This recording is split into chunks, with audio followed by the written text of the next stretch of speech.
To KBL, to KBL here in Madrid, to of course my dear friend Dimitro from KBL Rome, and my dear friend Madam Grace Fernandez from KBL UK, to all of you here, to Switzerland, to everyone who's made the effort, thank you so much. To the restaurant as well for their hard work, thank you.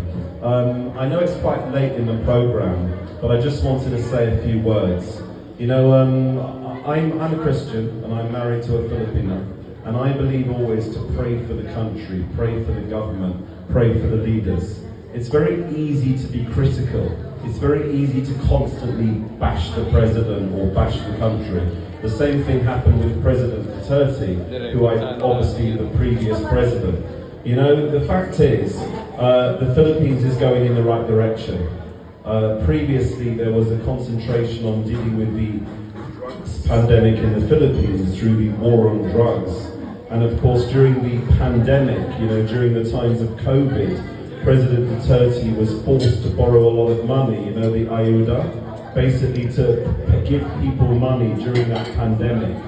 Past the pandemic, President Marcos has come along, and I believe he's an excellent diplomat. He's able to go all around the world to meet with leaders, to get investments, get businesses, to invest in the Philippines. And this is so, so important. Right now the Philippines needs help. Right now the Philippines needs money. And Marcos has that ability to go on all of these tours. You know, he went to the Singapore Grand Prix. People were complaining why he went there. But I do believe he went there to engage businesses. And that's what the Philippines needs. I'm sorry to say, and I shouldn't really say this because I'm not Filipino myself, but the way I see it is this: people need to be patient.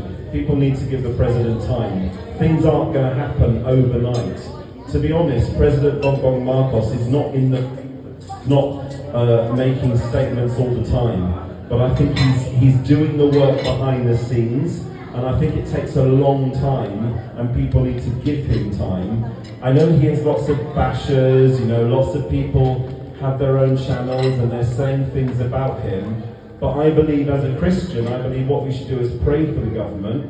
You know, my wife is from the Philippines, and I believe having a Filipino family, I should pray for the Philippines, pray for the leaders of the country, and give President Marcos time.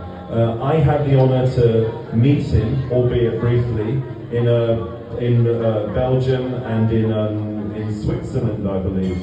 And you know, you can see he's got a dynamic personality, and you can see that he's doing his best for the country. But things aren't going to happen overnight. He's only into the second year of his 6-year term. You know, he's doing very well in terms of the economy. You know, the whole world is affected by this global crisis, this global recession, but I believe the economy is bouncing back, and I believe that what it requires now is the support of all Filipinos and a gathering of people together to support the president. So I'd like to congratulate KBL for everything they're doing. People have taken their time out, you know, time off work, they've invested their financial commitment as well for the country, and I believe that's so important. So I'd like to thank everybody for attending.